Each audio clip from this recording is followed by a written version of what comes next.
What's up, boys? Another week of UFC betting. UFC Vegas 99 brought to you by FightNumbers.com. Coming off UFC Vegas 98, where our boy Tatsuro Taira was not able to get through the finish line. That ultimately costed me. I was on Taira big. Props to Royval for, the heart that he showed in that fight. I thought Tyre was gonna have some more success with the striking. Maybe it was a little naive of me to think so. The grappling obviously was pretty one-sided, although Royval, could have lost that fight had he not made the grappling adjustments in round 5 to ultimately steal the fight. Absolutely incredible main event. The rest of the card was pretty boring. Just not too exciting. Card was okay overall. Started off really hot with the Carpenter. I felt super sharp with the early Carpenter, and then I ended up just giving a bunch back with McKenna and some submission props with Haddon. I had Dawson 2-3. Haddon 2-3, Haddon sub. And then I finished the night with Sabatini by submission. Fight goes the distance, Junyang Park. And then my big bet of the night, Tyra, couldn't quite come through the finish line. So I had a hefty wager on that one. So it cost me the night. Ozzy, how's your vacation? How was your event? Yeah, vacation's going to be back a bit soon. Event last week. I thought I had pretty good reads overall.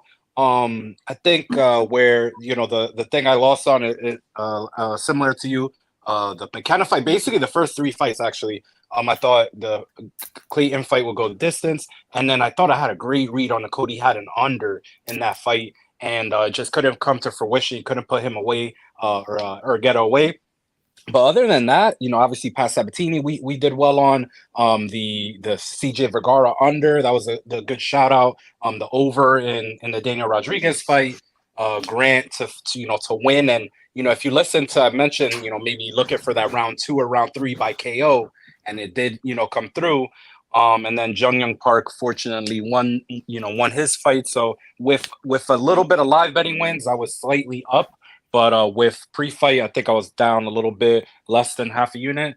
But I thought it was an interesting card overall. The Gooden would go into my bad my bad pile, where he just couldn't get off the fence. But we're on to this week, and I was with you. I thought Tyra would definitely have won that fight, but I thought that our handicap of that fight was pretty good though overall. I just didn't expect Tyra to not be able to change like the momentum when he was kind of getting, hit very easily, I felt at distance. But other than that, I think the fight went mostly how we thought it was. Chad, how's it going, buddy? All right, man. Still got like a lingering sort of cold going on, so it's a little annoying. But yeah, the card was good until Tyra kind of ate shit on that as well. But yeah, we got a big card. The thing about the main event last week is you could have gotten either fighter at like huge plus money at like every point of the fight. Like every other round, the other guy was like huge plus money. Even between going into round 5, Royval was plus 250. So I think even the odds makers and the market thought that Tyra, once he won round 4, was just gonna, he had the code to beat Royval in the last round. He would be able to do what he had to do. And so, yeah, great fight overall, though. John, how you doing, buddy? Doing well. I had a pretty good week. I didn't get to watch the fights live. My brother was getting married. I was in the wedding. It was an awesome time with family and friends. And yeah, shout out to them. But it was also extra nice to check my phone later and see that a couple results I needed came through. So hoping to keep the good vibes rolling into this week. Like a few spots. I've actually bet a few already. I'm usually like Ozzy. I usually kind of wait towards late in the week, but there was a few that I already placed coming into coming into tonight. So I'm sure we'll talk about it. Yeah. Sabatini saved the night for a lot of the fight numbers guys. What fight do you want to discuss first? So chat, we're going to rely on you guys like always. Whatever fights you guys want to hear us discuss, go ahead and put it in the chat. We will go through them in the order in which they're received. We did have a comment from Tristan Pineda Elkins, so we can start with that fight. He said, seems like Elkins is the public dog. I know, Ozzy, you were part of the move on Elkins earlier in the week, so you can kind of get us rolling with the Damage Elkins matchup here. Yeah, definitely. Yeah. So, fight between two guys here with a ton of fights. I think, but combined close to 100, maybe over 100. Daniel Pineda obviously, doesn't really go the distance very often. He did in his last fight, but he's never won a decision, 0-7 in those. And we got Darren Elkins, who obviously you guys know he's got the tattoo on his chest, takes a ton of damage.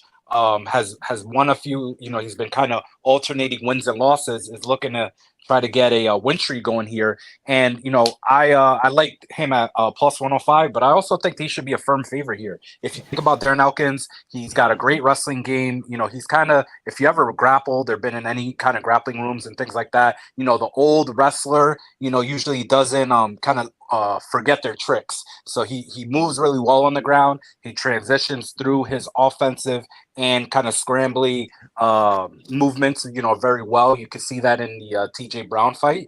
And I just think the guy's motor, his propensity and commitment to get his game plan going, which is going to be getting Daniel Pineda on the ground at some point to get into top position. I just don't think that Daniel's going to be able to establish his boxing or his hands on the feet to keep Darren off of him. And as the fight goes on, he's definitely going to be, I think, the fresher fighter, the guy who can, up his pace and maintain, that pace at the same level and tire Pineda out. Overall, Darren, I think his biggest flaw could be getting caught in a submission, kind of Clay Guida style, where he gets caught in a submission, and then after he's kind of still pacing, and he's like, "Oh no, let's go again."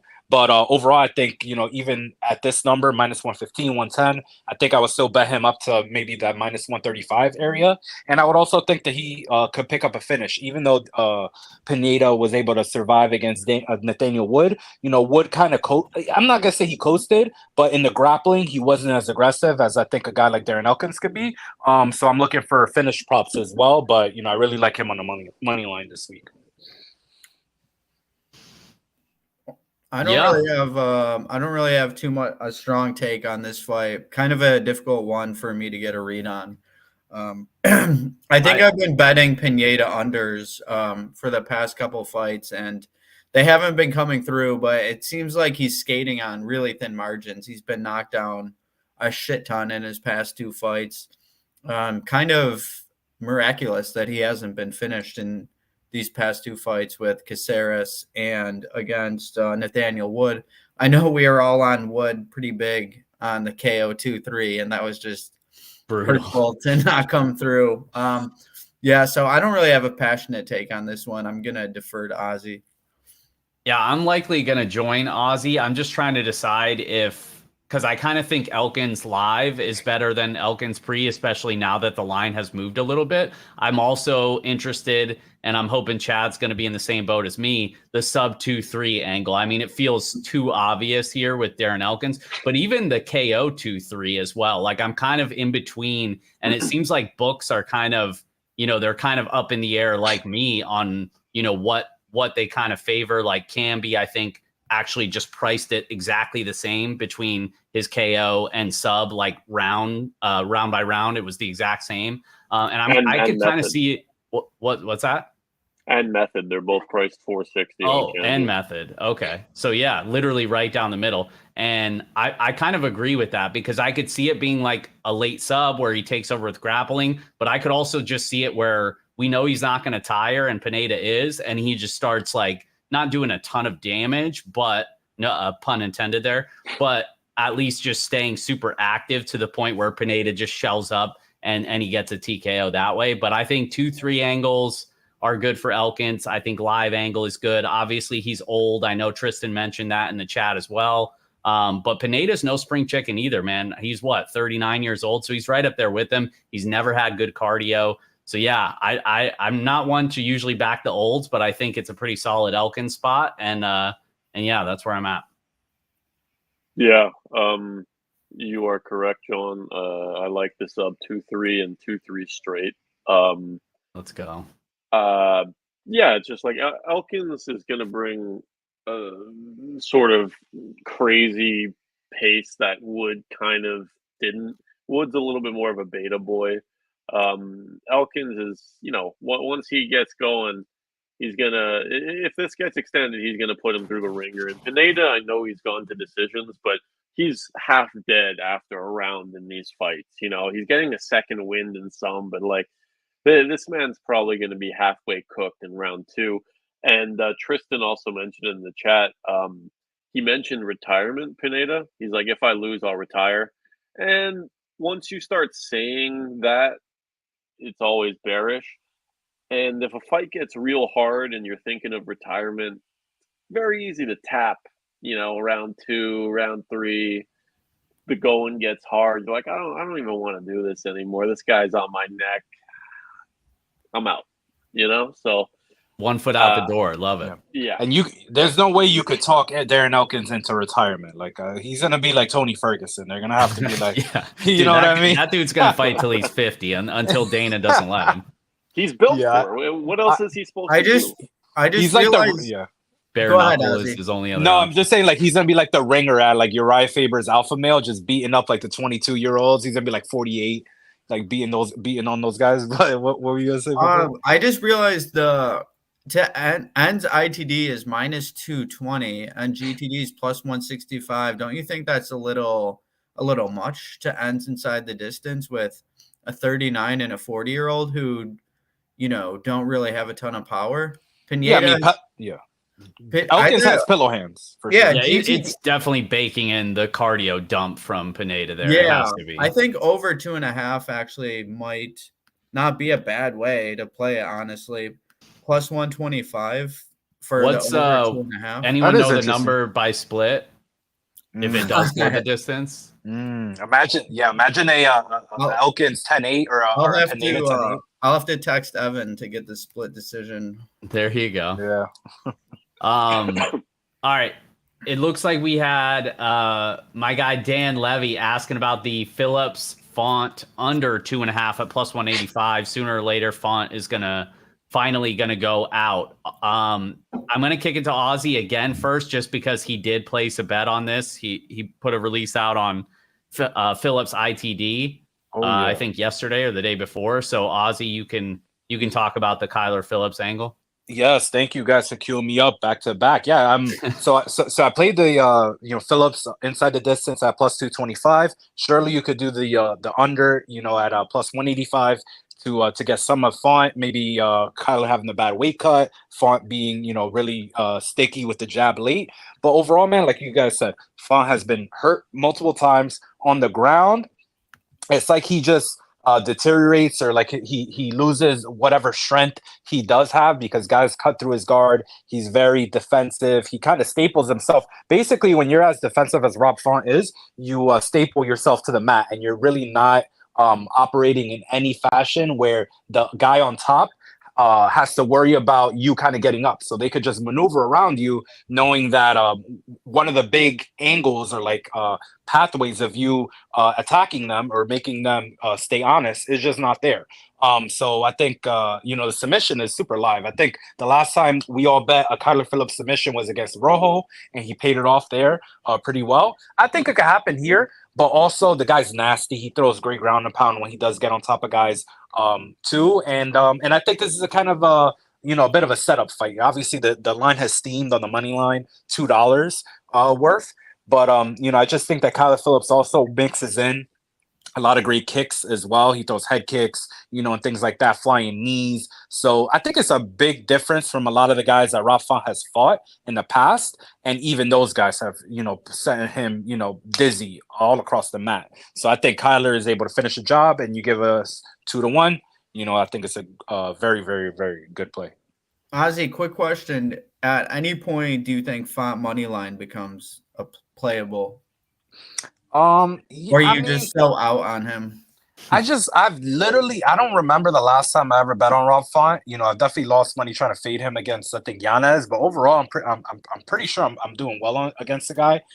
And I just don't love his game because his punches, like when he's punching, like if you put knives in his hands, they might not hurt some of these people. It looks like he just like they're just not hitting clean.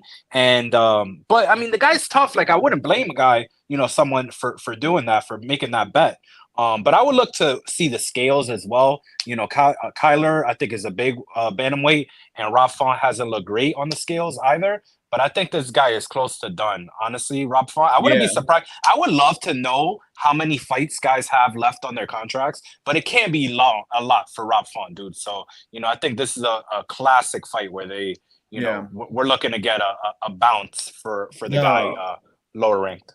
The fall of New England Cartel will be written about.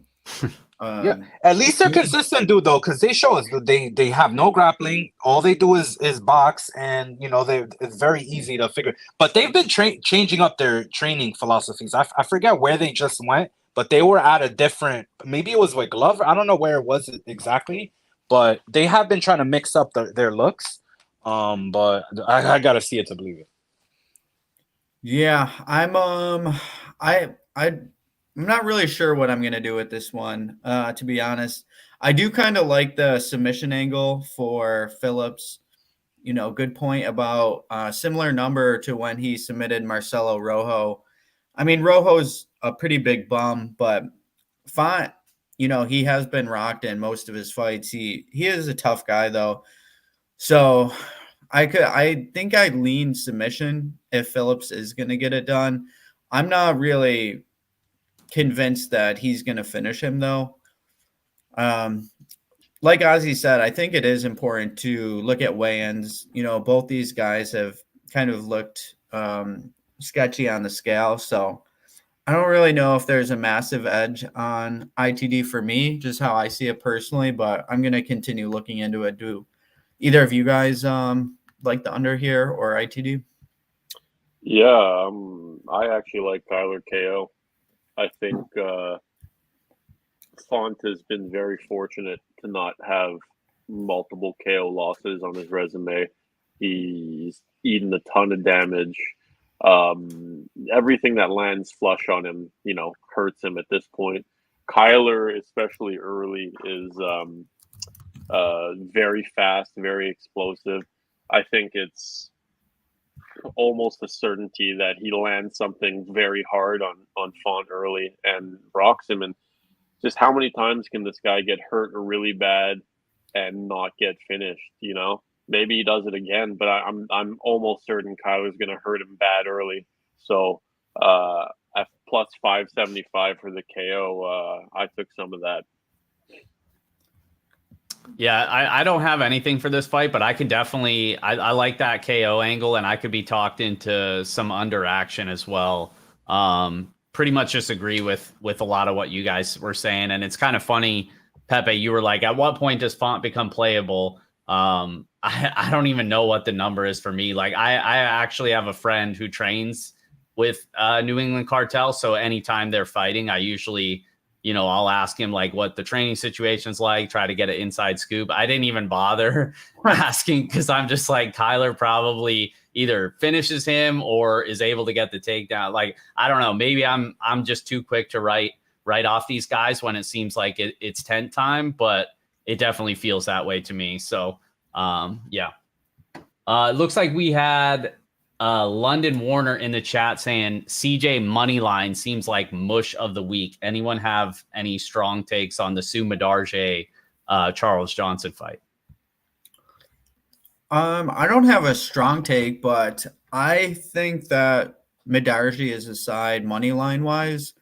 If you go through Charles's recent run, I noticed that against Maxon and against Odie Osborne, he kind of struggled striking against their southpaw look. And Madarji is long, like Osborne, fast, And like I thought it was a really bad look that Azat Maxon was dropping him multiple times in round one, a guy that's not really known for his power.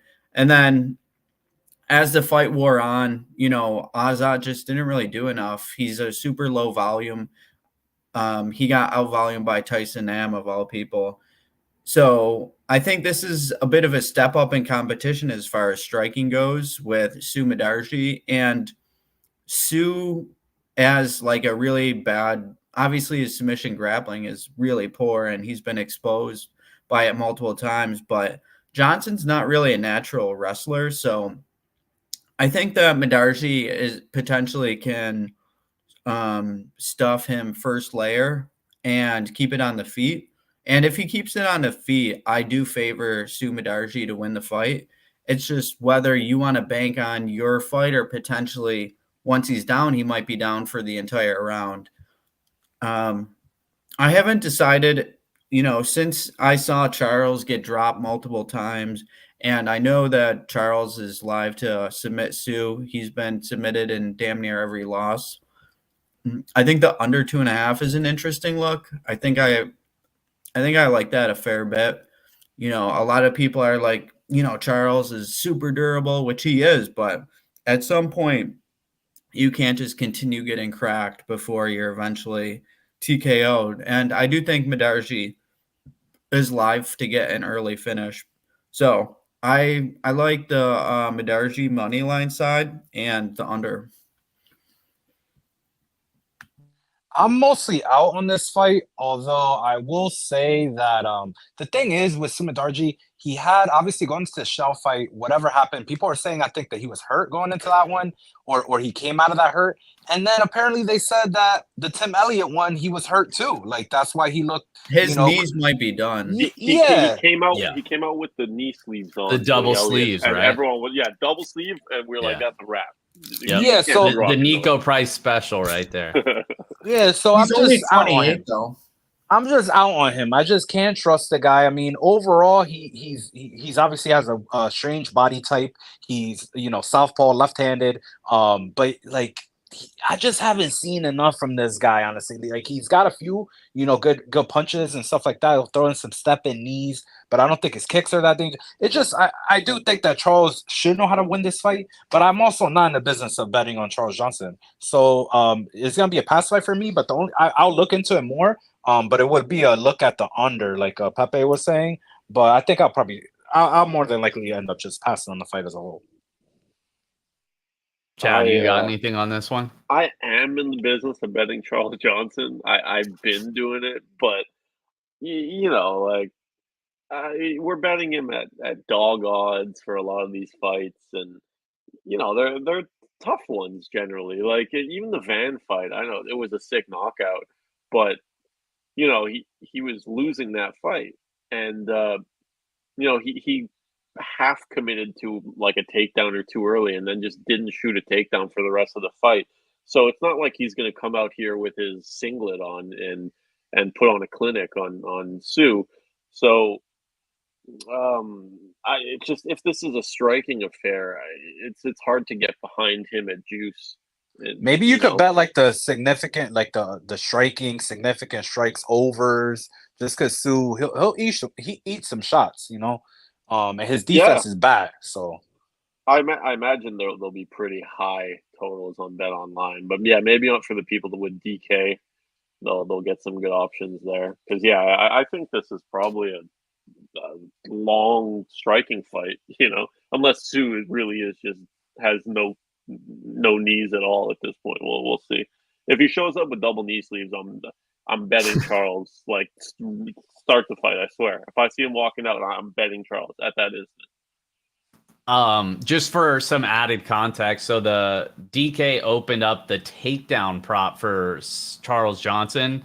NTT put this in one of the discords that it was like plus 250 or plus 260 to land one takedown, which is insane. And that's also a good way to get your account limited if you play those prop openers.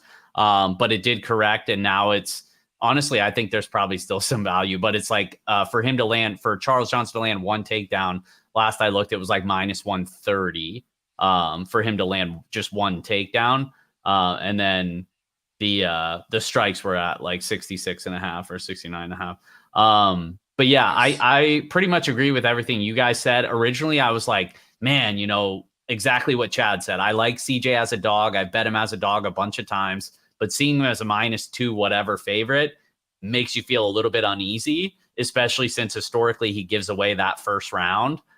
Even against Josh Van, we saw it again going into that fight, two guys that just historically do not win round one, and they tried to just give it away. And Van ended up getting it, but then obviously getting knocked out. But Charles Johnson just a slow starter, Madari a fast starter. I just think all of his success is front loaded, and he's going to have to win by knockout. And I think Johnson's durable enough, can go to the wrestling. I like the sub 2-3 angles. I know the value isn't really there, so to speak, but plus 390, not a horrible line on Johnson's sub.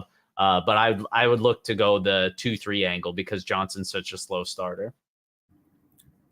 All right. It looked like we had Tristan asking if the Hadley Smotherman line is wide now. I don't really have a take on that fight. Anyone else? I mean, I think Smotherman's kind of a bum. I bet against him when he was on Contenders last year. I think Hadley can pretty much dominate him in the grappling. Some old regional grinders were able to kind of neutralize him along the fence at times. He is powerful, so maybe he can catch him, but I kind of just think Hadley rolls. Yeah, I don't have much of an opinion. Smotherman sucks. Yeah, agreed. Is what it is. It's just if he's going to finish him, or if he's going to sub him. I don't really trust Hadley that much. I do not believe in Jake Hadley. I will go on the record and I will say I was going to be betting against him. So I hope Smotherman knocks him the fuck out. Unlikely, sadly. Smotherman is. All right, chat. What other fights you guys want to hear us discuss here? I'm catching up on some comments.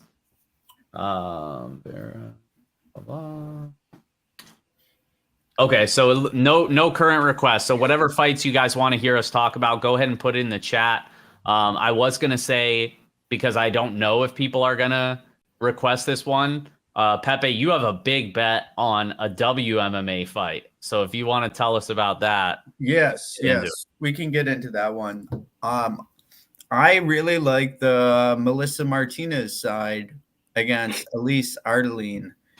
And, I know people are not going to be interested in betting this fight, and I understand. It's about as low level as you can really get for 115. But I think people are overrating Ardeline's chances to win this fight, in my opinion, because of the success that she had against Shauna Bannon. And I think Melissa Martinez can pose some different problems that Bannon didn't really expose for Ardeline. Number one, I think Melissa Martinez has a lot better footwork than Shauna Bannon. I think her striking is a fair bit better too. I think she has better vision as far as in the cage and managing distance. Bannon kind of just runs in, doesn't have too much rhyme or reason to her striking. She's extremely green. And don't get me wrong, Martinez is quite green too, but she has a pretty big, extensive kickboxing career before she transitioned to MMA. And if you think about it, I was thinking okay, if you're a very good kickboxer transitioning to MMA, the two things that are probably going to take the longest to develop is going to be the grappling and the physicality. And I think people are looking at Elise Reed fight for Martinez and thinking that Ardeline is going to replicate the success that Elise Reed had, because Ardeline is somewhat aggressive and, she's not afraid to throw, which is all fine. But I will say this, Melissa Martinez is a lot more difficult to hit than Shauna Bannon. Elise Reed is a very good striker. I think she's a little bit underrated in her striking ability. And Elise Reed, I think, is a lot more physical than Ardeline.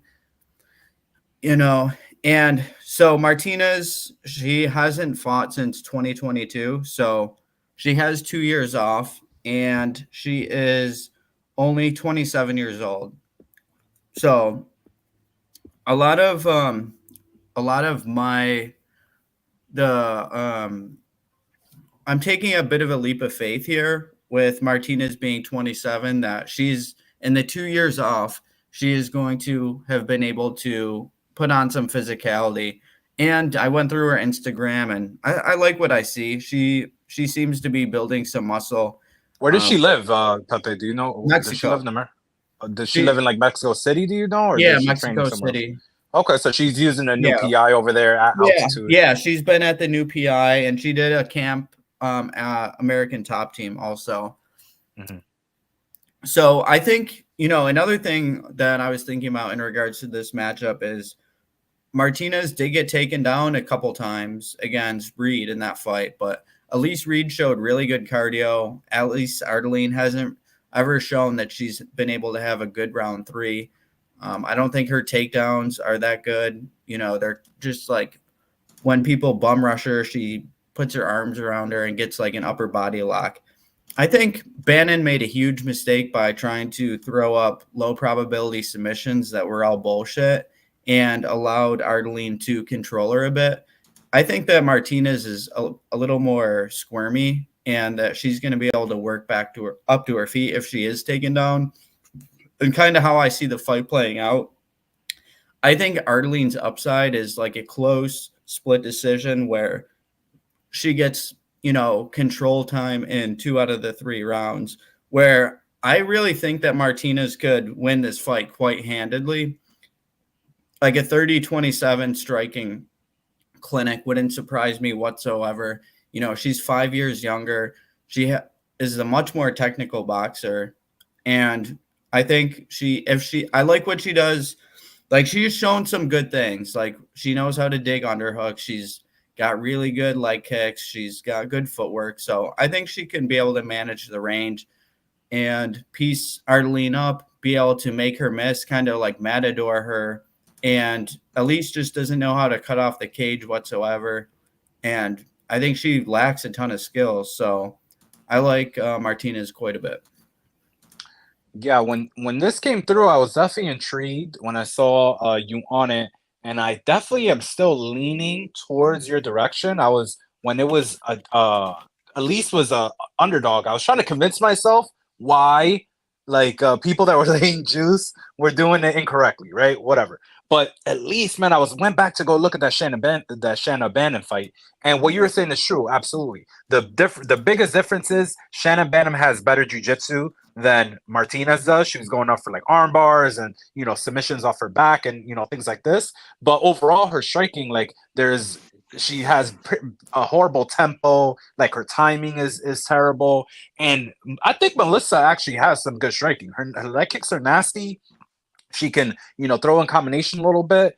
And but we do have a big difference here in posterior chain strength here, if you know what I mean. So Elise is packing some serious glutes in there. So if we do get on bottom, it might be a problem to be underneath her. But overall, I do like the scrappiness of Melissa. And I just think that Elise kind of just fight like some of the techniques and like some of the fighting and stuff like that she does.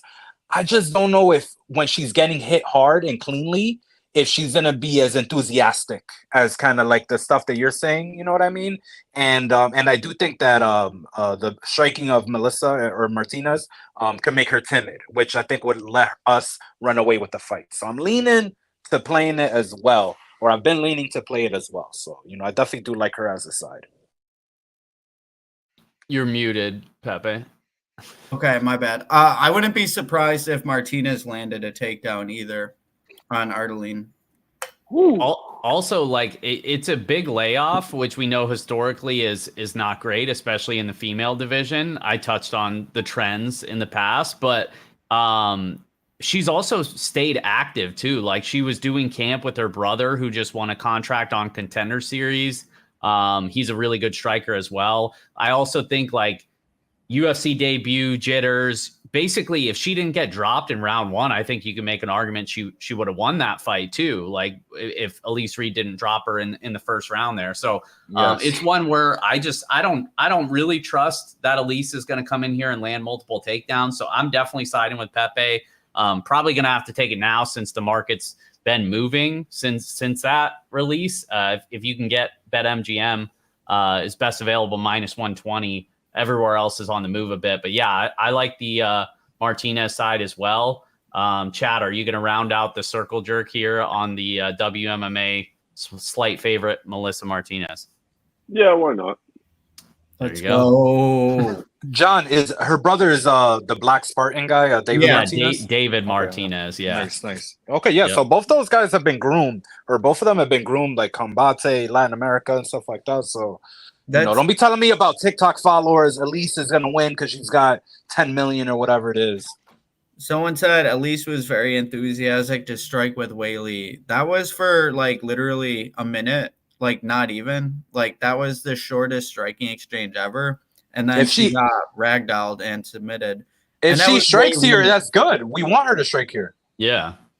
I mean, if she strikes here, she's complete dust. Like everybody knows that. Like she has no shot striking at range with Melissa Martinez. She's gonna get kicked away like to death. She might even get finished if she. Have we seen her absorb leg kicks?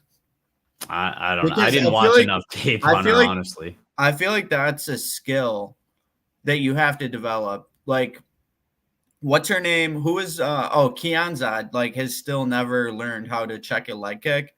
And Martinez was fighting Elise Reed, who's like a lot more bouncy and a karate style fighter, way harder to leg kick. I wouldn't be surprised if Elise's leg is fucked pretty early. Yeah, I agree with Herb Dean, the gold standard here. Like I could definitely see Natalia Silva type fight here. Smart, stay on the outside, stay active with the kicks, don't take risk, and might even be a 30-27. Although judging, I mean, my God.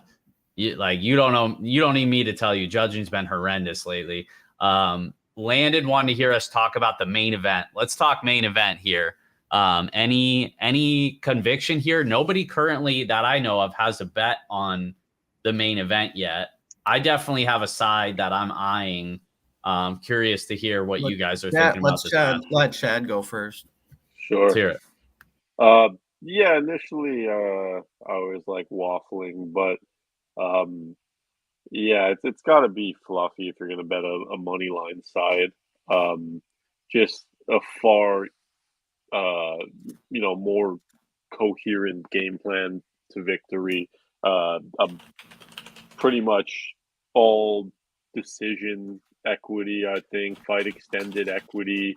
If he's not getting KO'd or hurt in club and subbed early, it seems inevitable that he's going to take over in a 5-round fight, unless Michelle Pereira's cardio is magically incredible at this weight class, where I do think it's going to be marginally better.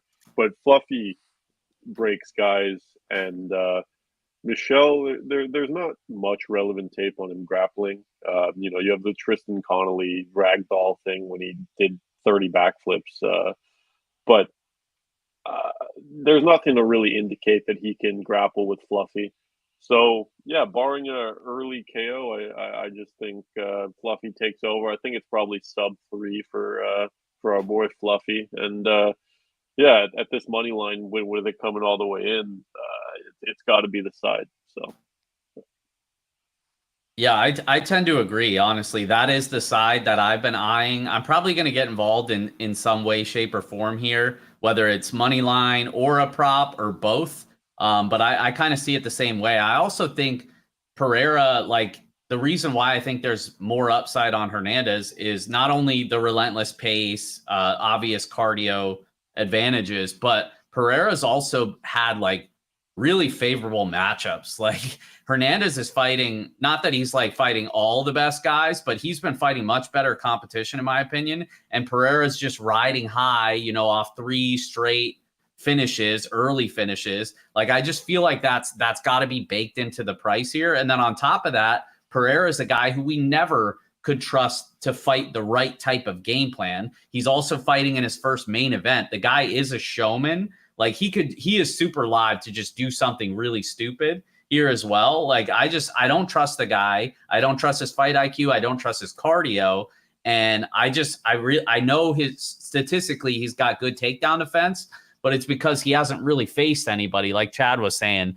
Definitely not to the point of Anthony Hernandez, who's going to consistently chain wrestle him. So yeah, I mean, Pereira's win condition is an early knockout. He's going to have to prove it to me, though. I like Fluffy here, and I think he drowns him over the course of 25 minutes and gets a stoppage in the mid to late rounds. Dope. Yeah. This is a fight where I'm gonna stay out of it pre-fight, just because when it got announced, obviously I love Hernandez here or overall. But if you look at Michel's career and his recent fights as well, but just you look at any of his UFC fights, the guy does heavily invest in body shots, whether it be kicks, punches, whatever it may be. He dropped, a few of the recent guys, right? Michael, he hurt him with a body shot. Ihor hurt him with a body shot. But look at across all his fights. The Andre Fiallo fight, he invested a ton to the body against Ponzinibbio. All of his fights. And Fluffy has been notorious, and it's hurt my bankroll a few times, and I was on him big against Kevin Holland, for example. But he takes body shots somewhat poorly. I thought he masked it well, but I thought that he did get hurt by a body kick by Hopilov, very, very early in the fight. But obviously he was able to get it to his game. And once he has his hands on you and he's kind of just exchanging with you, if you kind of avoid that, the guy's tough to beat, man.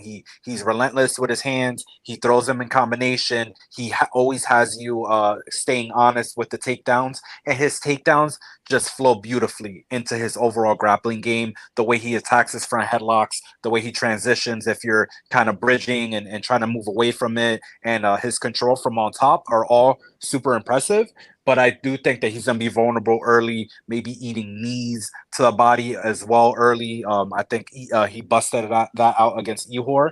But overall, after a while, I do think that Michel probably either a lapse of judgment by him. Maybe he tries to jump on a guillotine, try to do some maneuvers where it gives Fluffy the opportunity to get him into positions where, like, flat on his back and things like that. But up until then, I do think it's going to be pretty competitive, or Michel is going to be putting out strikes that just are much more eye-catching. And Fluffy, for everything that he does on the feet, he's not the most accurate a lot of times when they are kind of doing big exchanges, but he is great with his timing to get to takedowns. So, I wouldn't bet Michel. I want to make that clear. But this is one of the few times where I personally feel like maybe I'll wait. I'll maybe invest into a live price or maybe bet a prop. But I do think that he's going to be extremely vulnerable to basically Michel's best weapon overall. So. Ozzy, how do you think that Fluffy wins if he gets out of round 2? Do you think it goes to a decision where he kind of grinds him, or do you think he gets like a ground and pound, gets in mount in round 3 or 4? Yeah, man. I if I was to pick one that I think has the best value, I would definitely try to do long shot on a TKO KO in a later round, just because I do feel sometimes with the submission guys, like when you do get a main event or something like that, you really want to drive a point that, like, what you're doing is dominant. You're being overlooked by maybe people with more hype and stuff like that, as opposed to snatching a quick submission. Although Fluffy doesn't need quick submissions, they're very dominant. But similar thing to the Grant Dawson thing. You know what I mean? I think that the punches and stuff like elbows. I don't necessarily know if Pereira is like super easy to submit like Kopilov, you know what I mean? Where right. He didn't really know what the fuck to do once Fluffy got his back. So, and I haven't rewatched the Brendan Allen fight, but he did go 5 rounds with Fluffy quite a bit ago before his UFC debut in LFA. And I do remember him having some late mount ground and pound elbow success, but he wasn't able to get the finish. I think that could be an interesting look, like Fluffy 3-4-5 KO. Love that.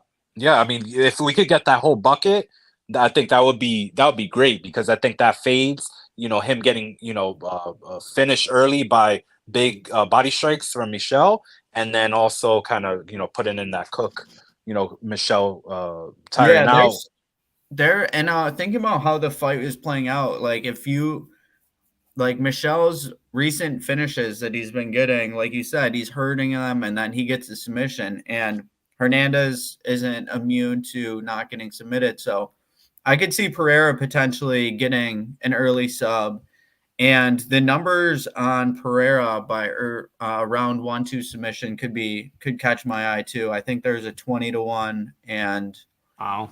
a 25-1. So I might just play the fight that way, not invest heavily like you were saying. Maybe try to catch a live fluffy bet in between round 1 and 2. I mean, he hasn't gotten that much respect either because against Hopilov, I think the live price wasn't that bad, and one of his other ones, I believe, if I'm not mistaken, maybe Sebastian. I think Edmund, he was killing him, but he just. But I definitely remember the Hopilov one. People definitely had hope, and they were like, "Oh man, Roman's defending. He's doing great." I'm like, "All right, we'll see." So yeah, it's been a while since Fluffy's been rocked like he used to. Like he had that little stretch where he was getting rocked like every fight against Perez, Jun Young Park and then Holland, obviously. Man, the Michelle run is wild because he could be undefeated if he didn't do that. I mean, obviously his fights would have been different if he got the wins over Diego and Tristan, but his win streak is wild. So there's some actually crazy numbers now that I'm looking at some round props. Unibet has Michelle Pereira round 1 submission 28-1, round 2 40-1. That's wild. Dude, yeah. So that's a great part of our portfolio, especially that round 2. I like that round 2 angle. Yeah. Second round. So yeah, Fluffy, I think there's some good props to not get overly invested and then just see if you can fish for Hernandez live. Yeah.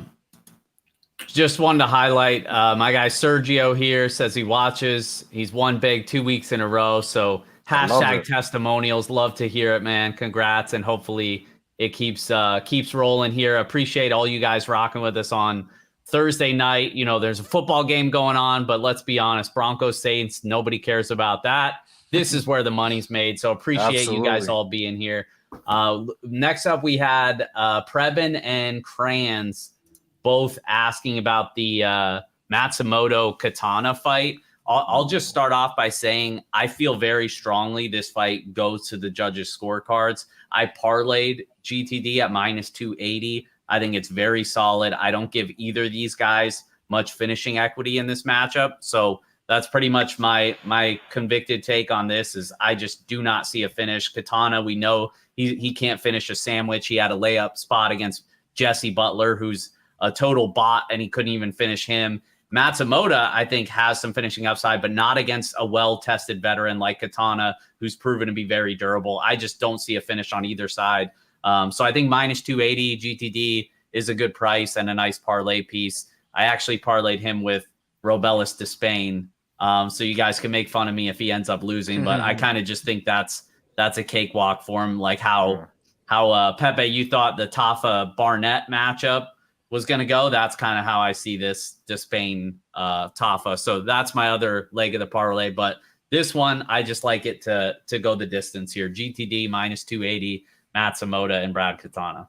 I'm in agreement. I think it's really difficult to really cover a big favorite price tag against Katona. So I wouldn't definitely not be in the business of laying the juice on Gene.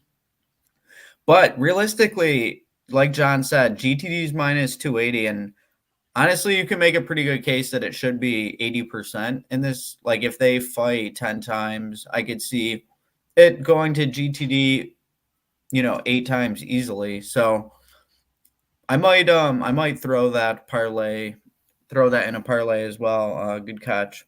Yeah, it's still available. -280 on DraftKings.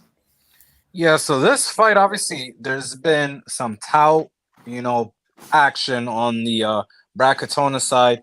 late in the week. I think it's just a play on, hey, Brad Katona fights everybody freaking close. Literally, you could put this guy against anybody, he'll probably fight them close. And he's got so much more experience than the Dan Arguedas and Casey Tanners and all those guys that Matsumoto has fought. But I mean, I just don't like Brad Katona as a fighter too much. But I think it's a funny matchup just because Gene is also a kind of guy who's very well rounded, I feel, and will give the exact fight that Brad Katona likes to him. So I don't mind. I think the dog shot on him is not bad. But I'm not gonna be involved in this fight. I just think that Brad, you know what he's gonna give you, but Gene could be, that last fight that he had could have been, a top end performance by him. And to beat Brad Katona, I think he probably is gonna need to kind of just fight a little bit, like, strategically a little bit differently, especially because I think Brad is going to not go to the bottom position or look to grapple first. I don't know. I don't know how these guys are going to fight, but I think it's going to test Jean Matsumoto. I like the matchmaking. I think it could actually be a decent fight, so we'll see. Shad? Chad, Yeah, you- nothing to add there. Money line side obviously would be Brad, but I'm not super interested in him. GTD at that price sounds pretty good. I'll see if I can access one like that. Sweet. Yeah, maybe like some overs too in these fights and the strike count, because they're gonna be jabbing back and forth, and Gene Matsumoto will throw leg kicks. Brad will probably throw leg kicks back, so probably gonna be a lot of strikes in this fight. Agreed. Tristan wanted to hear about the Mateus Nicolau Almabayev fight, if anybody has anything on that. I'll go on that one. I think I'm kind of on an island with this one, but Oh wait, sorry to interrupt. Did you bet him? yeah, I like Nicolau. I thought so. Go ahead. Okay, sorry. Yeah, I'm on a bit of an island, I think, but I like Nicolau in this spot, and the reason why I like him in this spot is I think it's going to be an ultra competitive fight. And I obviously understand why people think Asu is going to dominate him and what makes Asu a very good fighter. He's got really good wrestling, and obviously it's quite clear he does have good wrestling, but I think Nicolau's takedown defense is very, very good. I like he's just a really well-rounded guy. His biggest issue is obviously his chin, and he doesn't throw a ton of volume. So I think he's one of those guys where if you're not knocking him out, it's generally going to be a really close fight. So I like his cardio. I like his ability. I like his vision, like his ability to see shots coming. I think he can potentially have his own grappling success. I don't think a lot of people are giving any credence for Nicolau potentially getting on top and what he could do from top. And I think on the feet, it's not that close. I think as the fight goes on and Nicolau kind of gets a read on Asu's striking, there's not a ton of rhyme or reason to it. He kind of uses it just to close distance and shoot. But I liked what I saw in the Elliott fight as far as his wrestling. He dug underhooks. He was able to get up immediately. He spent some time against the fence. But honestly, in the era of damage versus control, where Asu might be able to get a fair bit of control against the fence and he's doing those dumb little knees to the leg or whatever, I think Asu or Nicolau could win the round back by landing something hard on the feet, maybe getting a takedown of his own. And honestly, I just think it's a very competitive fight. Nicolau is a lot more well-rounded than any of the guys that Asu has fought in his UFC run. It's a pretty big step up in competition. And Nicolau, undefeated as an underdog, 3-0. So yeah, I think he's solid, and I'm happy to be somewhat on an island. I know Asu is a popular pick this week, and I get it, but I like when I'm on an underdog that a lot of people don't like.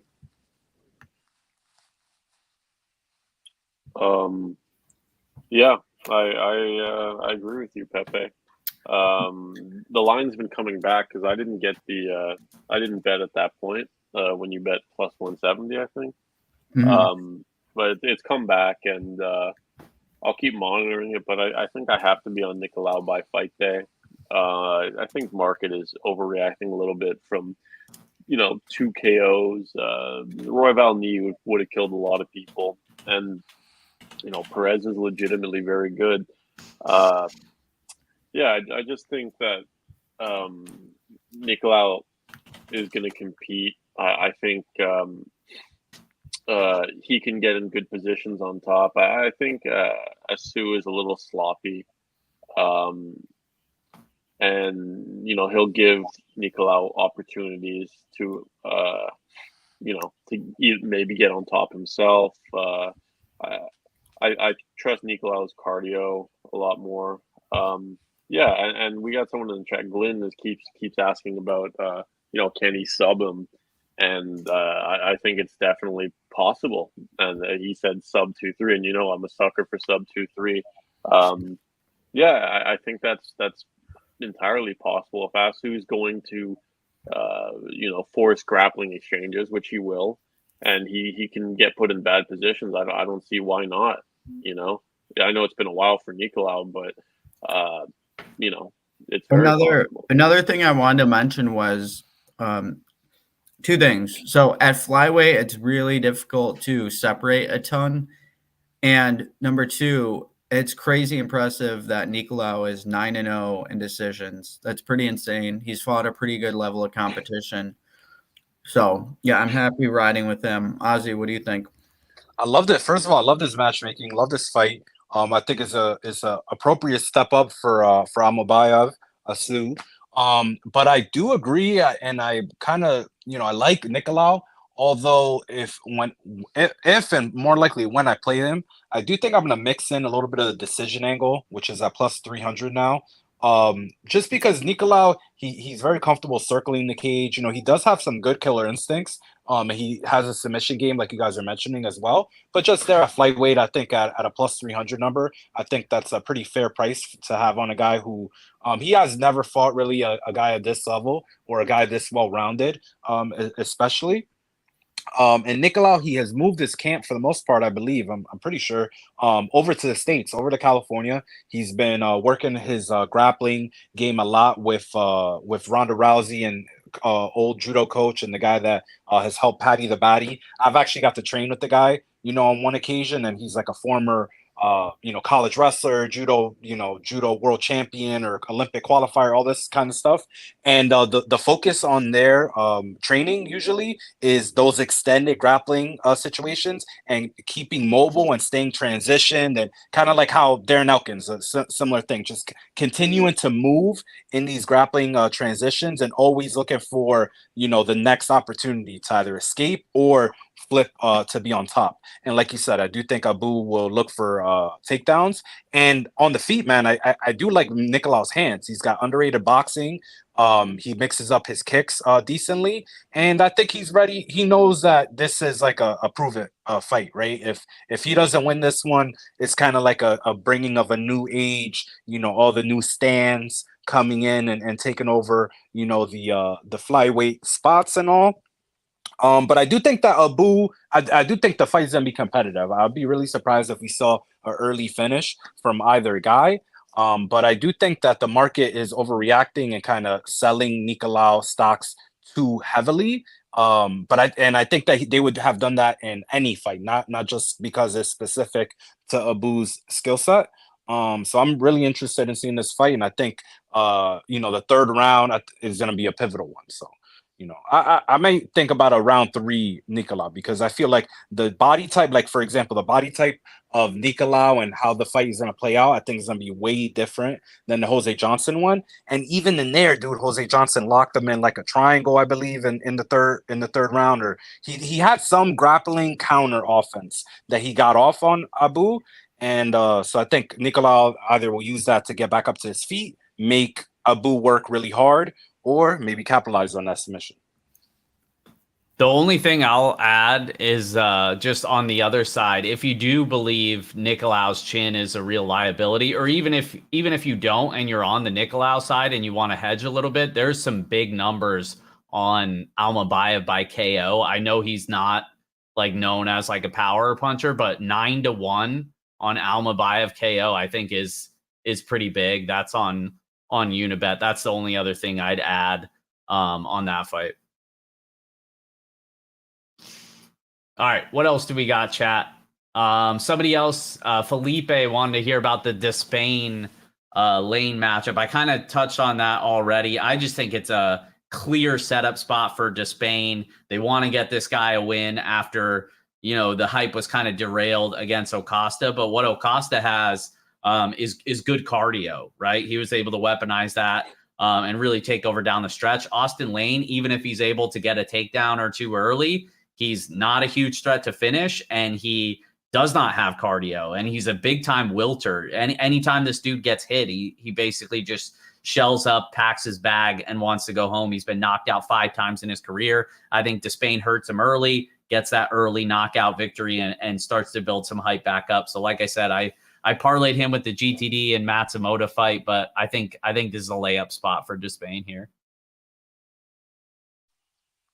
This is one fight. I just can't do it. I just can't do it. This is some circus shit, right? I just feel that Austin Lane, like I agree with John. I mean, Austin Lane is not there to take strikes, and this dude Despain obviously is like just different as a hitter, and only a Dominican could withstand that, and we saw what happened. So Austin Lane is not Dominican, so he's gonna lose. Yeah, shout out to Waldo Acosta for catching yes, and quick recovery to my brother. He hurt his hand the other day, so he had to pull out of his fight. So quick recovery.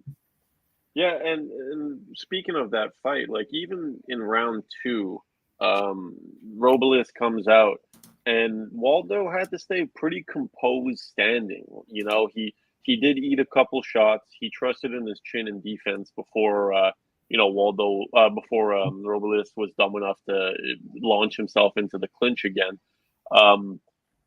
Lane just has zero composure standing. He clearly doesn't trust in his chin, doesn't have defense. He's going to be shooting from across the octagon. The issue is Robles is dumb enough to just launch himself into the clinch. He did that right away against Waldo and got taken down. Waldo's not a great wrestler. So Lane can take him down. Lane can take him down. But what does the UFC want here? They want a Robles KO.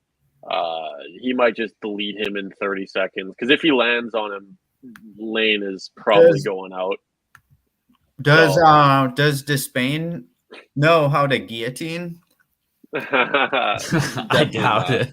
I think he was starting to like try to get his grappling going. I mean, if he's gonna guillotine anyone, it's probably gonna be Austin Lane, right?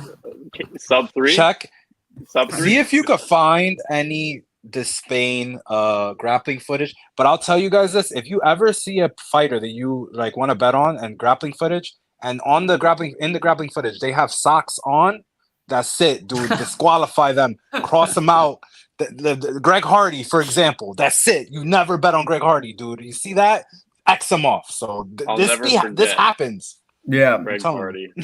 I didn't even know socks on the mat were a thing. Just please, I mean, there's some people are very self-conscious about their feet, I guess, and they don't want people to look at them, or they don't want to look at them themselves. It might turn them on. Who knows, dude? I don't ask them questions. When I see the socks bust out, I know there's something weird going on. I don't want to know. I always wear my socks around Pepe. That's why I wear my socks. But can I talk about my last bet, the Elise Reed? I think the only fight we haven't talked about, Elise Reed versus Jessica Pineda, guys.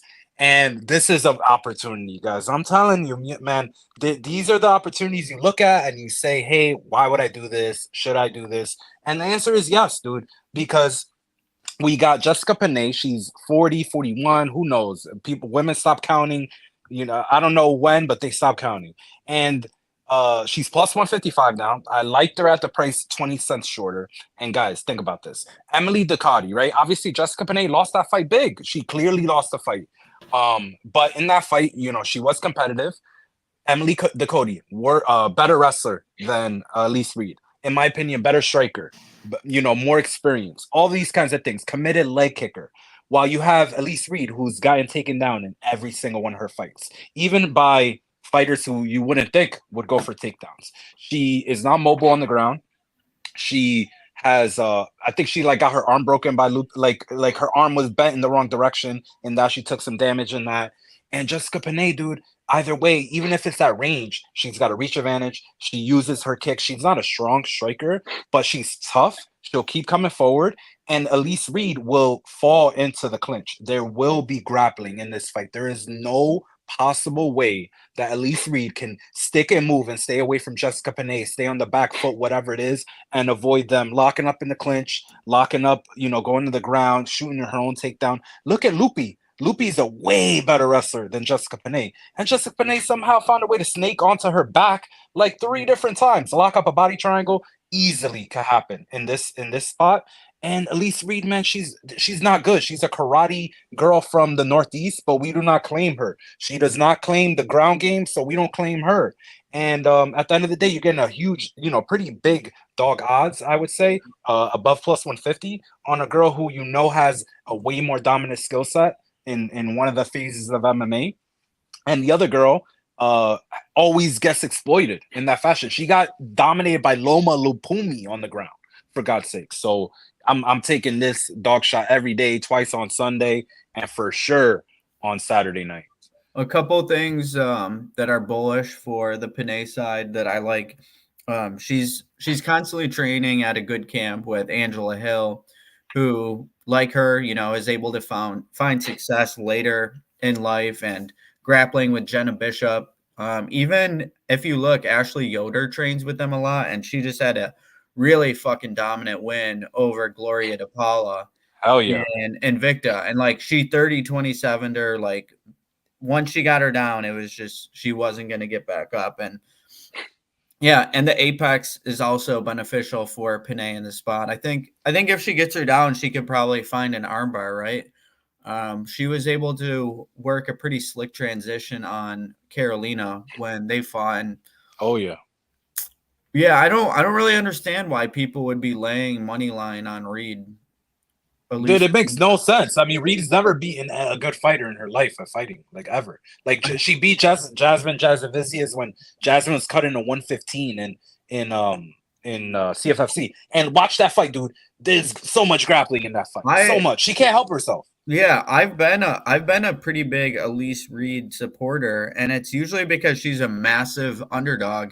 Massive. She won as a plus 275 dog to McKenna. Then she was a favorite against Sam Hughes, minus 125, and she gets finished. Looks terrible. And then she's a decent dog to Melissa Martinez, plus 150. She wins plus 295 to Loma. And then she did win as a favorite to Jenu Frey, and then plus 300 to Lupi. Yeah, I'm gonna be on. How do you think she gets it done, Ozzy? Hopefully, you submission round 1, dude. Hopefully, but you think there's a chance that she can get a ground and pound finish, get her stuck in some position? Okay, so it's sub or decision. I would think so, yeah. I think Chad has an angle. What do you got, Chad? Oh no, I agree with Ozzy. I think she's the money line side, and I think she likely can sub her. She gets into advantageous positions on the mat. Sorry, excuse me. And Elise Reed fucking stinks on the mat. It's not like a real complicated angle to go with. She's probably gonna at one point take her back or throw open armbar or do something. Reed stinks on the ground. So give me the girl that has a pretty good sub game. And I like her. She has all the finish equity. Reed's upside is what? Like a close decision win? I mean, I wouldn't say that. I mean, her upside is probably a TKO. I I'm doubt not Like if saying she it's hit, like, she's got to punch Jessica really hard, and Jessica be like, "All right, I really don't want to do this anymore." yeah, But close up I shot. doubt that's gonna happen. No, I but just don't see that that's can happen. probably that's like her best case scenario. I So think it's I unlikely. laid the chalk at -180 on Elise Reed. No, I'm kidding. You guys are both like, wait, what?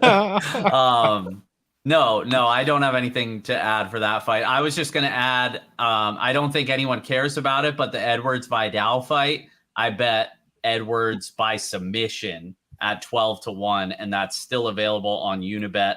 I think she's going to look like Habib against Vidal. Just huge wrestling, grappling edge there. And Edwards, like, despite never really getting a sub, she actually does go for it. So that's the only thing I wanted to add about that fight. But What's ends by sub on that fight? Do you know? I'd have to look it up. I'll check. It's probably Because pretty big though, because the Vidal only doesn't have much. reason the sub only equity. reason I ask is because Edwards is pretty dumb, in my opinion, as far as grappling. I think she's gonna have grappling upside and she could be heavy on top, but I wouldn't be. She's like the kind of girl who could potentially get like heel hooked by Vidal. And I Plus remember 950. Vidal got a heel hook on LFA when she was like She getting her did? ass beat. Tamaris Love Vidal, that. yeah. I didn't see that. I gotta watch that. I love that. So couldn't you see Vidal like getting like a low probability heel hook on Jocelyn Edwards? I could definitely see this fight ending in submission. I don't know Yeah. how it would happen, but I could definitely see the fight So ending in yeah, submission. Vidal, her pre-UFC loss was an arm triangle choke to Hossa, and then she has a heel hook and a Kimura on her record. Wow. And yeah, I don't have any of maybe those. ends by sub is better than at 950. Is that what you said, Chad? What That's was- probably better Yeah. than what was Edwards by sub? 12-1. I mean, Okay. I already bet it, but maybe I'll add some ends by sub. Yeah, if I that's think better. ends by sub is a decent sprinkle. If you just think like, if you're thinking like, hey, it's 10%, right? And then if you think about it, like the girls, they really don't finish each other with strikes. Like it's so hard to finish each other with strikes, unless you punch them in the titty. So I think it could end in sub for sure. All right. I think that's all the fights. Yeah, we covered them all. As always, guys, appreciate you guys rocking with us on Thursday. Check out fightnumbers.com for all of your betting needs. And always make sure you get the best price out there. Appreciate you guys watching. Best of luck, and we will see you guys next week.